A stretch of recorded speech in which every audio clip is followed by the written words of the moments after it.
Almost 2 years ago, when I first saved up enough money to finally buy a PC, I made a long list of games that I wanted to play. One of those games being a game I've been playing for over a year now in between other games, videos, and life as a whole. That game is Enter the Gungeon. Enter the Gungeon is a bullet hell roguelike game, so combined with that title and other players' reviews, my expectations were pretty high. Fortunately, I came to find out Enter the Gungeon is one of the best roguelike games I've had the pleasure of playing. So let's talk about it.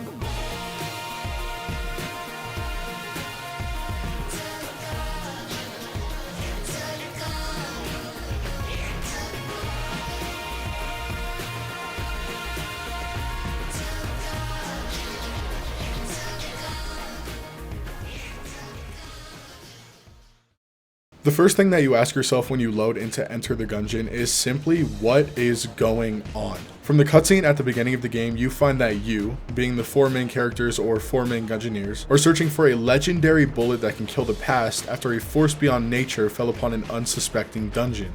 This force was dubbed the Great Bullet by the community. Through the risk of even stepping into the Gungeon to begin with, the convict, pilot, marine, and hunter enter to try and get a second chance at the past. And that's where the story for us as the player begins. Similar to other games that I tend to play, Gungeon is difficult, and the goal of Enter the Gungeon isn't a simple one. If you're playing for the first time, your goal is to get to the bottom of the Gungeon, although you may not know where that is yet. You start out on floor 1, the Keep of the Leadlord, and go from room to room killing the different kinds of enemies. Whether it be a simple bullet kin or shotgun kin, you quickly realize that your health is limited, and every time you get hit, it can be detrimental to your run. Eventually, you find chests with items and different unique weapons, along with a shopkeep that sells you the same, which will make you stronger for something you don't know yet, until you find out exactly what you were preparing for. A giant muscular pigeon with a minigun. I couldn't be more serious. Truth is that at the end of each floor, there are 3 bosses that you can assume will be there to meet you. On floor 1, there's the Gatling Gull, the Bullet King, or the Twins, and since you just started playing the game, get comfortable with the first floor in these bosses, because you'll be there a while. Eventually, you, being the unit you are, will beat one of these bosses and move on to the second floor, the Gungeon proper, and the cycle repeats. Clear the rooms on the floor, find items and weapons, and kill the floor boss. Except you can probably guess that each floor gets increasingly harder and harder. Enemies have more health, harder enemies appear, different traps and other things trying to kill you appear, the floors get much bigger, and the bosses get more difficult as well. Through improving your dodging, aim, movement, understanding of enemy and boss attack patterns, encountering NPCs, and taking full advantage of your newly purchased arsenal, you will eventually fight through not just the Keep of the Leadlord or Gungeon proper, but also the 3rd chamber, the Black Powder Mine, home to the Treadnought, Mind Flayer, and Cannon Balrog. The 4th chamber, the Hollow, home to the High Priest, Wallmonger, and Kill Pillars, and finally the 5th and final chamber, the Forge, where the dragon lays in wait for a fierce challenger, which is you. Mind you, this will take a good chunk of time. Once you slay the dragon, you will then find yourself walking behind where the dragon once slept into an area of the game called the Aimless Void. From there, you have finally found the legendary gun that can kill the past. You take the gun, charge up the bullet, and then nothing. No secret past, no second chance, just the credits and a message reading the past still haunts you. So what now? Well, something I neglected to mention was that somewhere on the floor you might have run into a mysterious NPC called the Blacksmith, which after talking to her, she informs you of the missing piece to the puzzle. In order to kill the past, you not only need the legendary gun that can do so, but the bullet that makes it all possible. The first part of the bullet is the Prime Primer, which you can buy from the shopkeep for a hefty price of 110 shells in the 1st chamber. The second part is the Arcane Gunpowder found in the 3rd chamber only after navigating through a series of floating minecarts on invisible tracks. The 3rd part, the Planar Lead, is found in the 4th chamber after once again finding your way through a randomly generated puzzle, except this time around it happens to be an invisible path. And the final part of the bullet, the Obsidian Shell Casing, is found after beating the dragon and breaking open his skull. Fortunately, you don't have to get all 4 parts in a single run. For example, if you end up getting the Prime Primer on one of your runs, you don't need to get it again. Granted, as long as you make it back to the blacksmith alive enough to give it to her. Once you've assembled and given all 4 parts of the bullet to the blacksmith, you will now have unlocked the bullet that can kill the past permanently and are now able to rewrite the past of the 4 Gungeoneers. Killing a character's past is the same process for each character up until the bullet is fired. You will need to simply make your way to the forge, find the blacksmith and ask for the bullet, defeat the dragon, and defeat their past. So slowly but surely you work through each of the characters' pasts, learning about their individual tragedies and changing them for the better. You as the pilot decide to stay and help your friend fight against the HS Absolution instead of running away. Then as the hunter you decide to fight back against Dr. Wolf's monster using a blank you found in the Gungeon. Next as the marine with the courage you forged in the Gungeon, decide to stay and help fight against the interdimensional horror instead of taking the escape pod. And finally as the convict you fight Blackstash and run away instead of getting caught for a list of crimes that would make your local OG proud. And finally, you have done it. The 4 main characters' pasts are rewritten, and now you can finally rest. Except, you can't escape. You see, the moment you stepped into the Gungeon full of hope for a slim chance to go back in time, you fell for its trap. Don't you find it weird that every time you died, you would wake up back inside of the breach? Or what about the fact that you get shot by the legendary bullet every time you die? That's no mistake. You're in a time loop, and are unable to leave until it's broken. The Gungeon remains. But who is responsible for this? How do you break the loop? Well, after you conquer all 4 main characters' pasts, if you ever decide to go back to the endless void behind the dragon, something grabs you before you even make it to the gun. Welcome to the 6th floor, home to the Gungeon's biggest secret and the one responsible for it all. The 6th floor, or Bullet Hell, is without a doubt the biggest challenge so far and the hardest floor you will encounter playing the game. Unlike previous floors, the way to the boss room isn't clear. The floor is made up of many different dead ends and junctions that wrap back into themselves. This is a big problem, because it's very possible given the difficulty of these rooms to end up dying, wasting ammo, or being too weak to fight the floor's boss once you find him. However, once you do, you're in for a fight. The Lich has 3 different phases, so don't get excited once you beat his first phase and fall down to meet his hardest one. I found that the first phase is his easiest one. If I had to power scale it, it would probably be a 4th or 3rd floor boss. His second phase though is his hardest one, being harder than the dragon by a long shot and can be kind of disorienting due to the switch in POV when fighting him. His third phase is a little easier but nonetheless still very challenging, and I mean it's not very surprising considering he goes Super Saiyan, but that's besides the point. Similar to the dragon dodge roll phase, the Lich's third phase tends to utilize the entire fighting arena and fills it with a bunch of bullets. Even though the Lich is a pretty challenging boss, it's doable, as you will soon find out when you land that killing blow. Once you do, you're able to shoot the Lich with the bullet that can kill the past, throwing you and the Great Bullet into space-time together. Eventually you find yourself outside of the Gungeon, free falling from the sky and shooting the Gungeon with the Great Bullet once more. This creates a paradox and leaves the Gungeon forever changed. But there's more.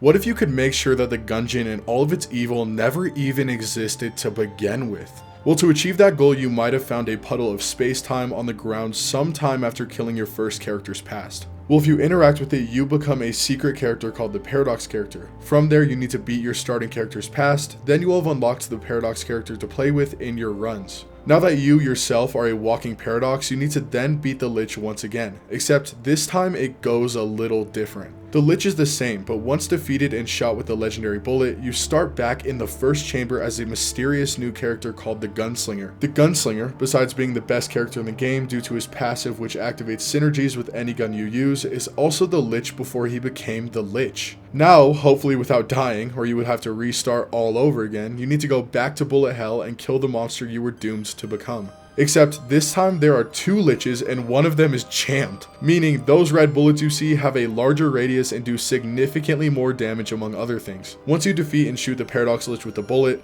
the Gunslinger's past is killed and you have achieved the true ending of the game. But more importantly, you have broken the time loop that has sustained the Gungeon's existence, causing the Gungeon itself to become a paradox and begin to fall apart. But what if you... Nah, I'm just kidding. You are now the Gungeon's champion, and this is where Enter the Gungeon story ends, and its sequel, Exit the Gungeon story, begins.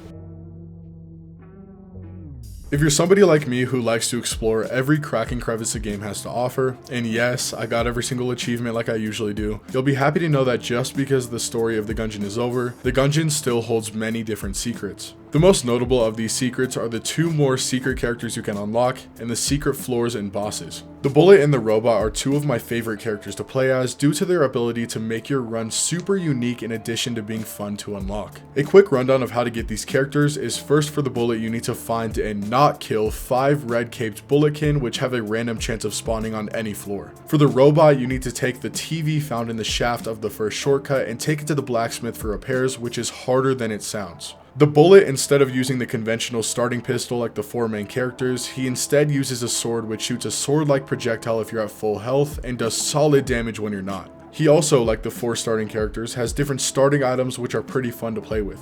The robot is the same way. He also has different starting items and a different starting weapon, but his twist is your health being shields instead of hearts. In my opinion, the robot, although he is in my top 3 favorite characters, is the hardest to play as because of this. The final thing I'll mention about the secret characters is they also have their own paths you can kill. They are super unique, and I suggest you unlock the characters just to beat their paths. Besides bullet hell, there are 4 more secret floors for you to explore.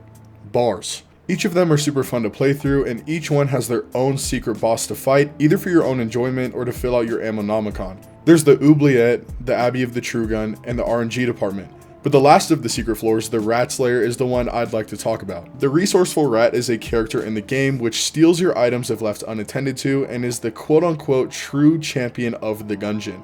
After you have collected all 6 infuriating letters which are left behind after he steals your items, you need to save up for the nod key on the 2nd floor. Once you have done that, you need to then go to the 3rd floor and look for a room of rats where another secret trapdoor is hidden. Once unlocked, the trapdoor leads you to a room with a minecart track that seems to go on forever, which stops at a dead end. From there, you need to use 2 blanks in the nod key, then you are in the Rat Slayer. The Rat Slayer is a giant maze, where the only way to navigate it is through the letters the resourceful rat so kindly left you. After following that path, you finally, after all that effort, get to attempt to beat the resourceful rat. Now there are a couple things worth mentioning about this fight and the resourceful rat himself. The boss fight is the hardest one in the entire game hands down. He has 3 phases, the first being the resourceful rat himself, the second being a giant mech that he somehow found in the Gungeon, and the third a game of Punch Out.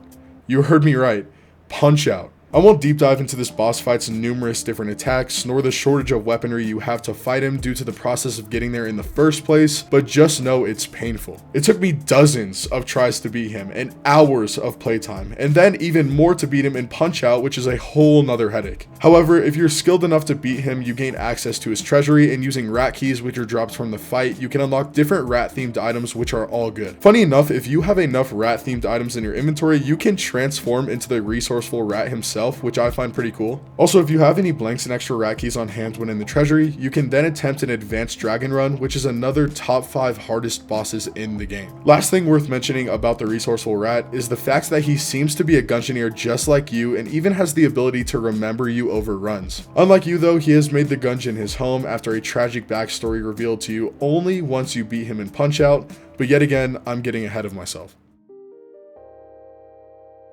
I went through the trouble of walking through most of the game in hopes of demonstrating even a fraction of how big this game truly is.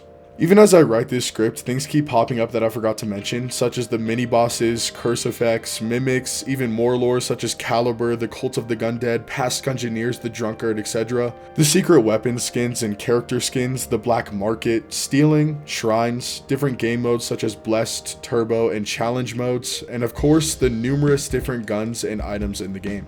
I personally loved the journey of Welcome to the Gungeon, and even though it is surely one of the most difficult games I've played, it is cemented as one of my favorites. And if we're being honest, difficulty doesn't seem to matter to me anyway. If anything, the difficulty of Enter the Gungeon very well could have made me love it even more. The fact that you can also read into each and every single enemy and boss you encounter is super cool. You can learn about anything from their ranking in the Gungeon to their individual lore to their different powers, and once again, it's super cool.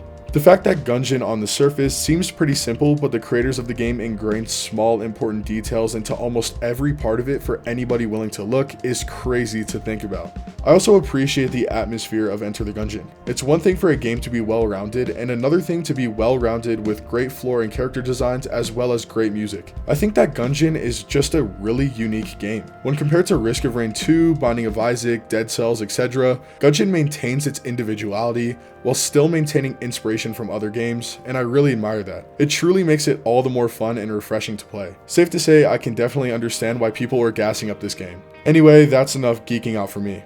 If you have made it this far, as always, thank you so much for watching. Let me know how I did down below, and also any recommendations for games you would like to see me play or hear me talk about. And with that, I wish you guys the best. Please stay safe and love one another to the fullest extent. I am Ozone, and this was Enter the Gungeon.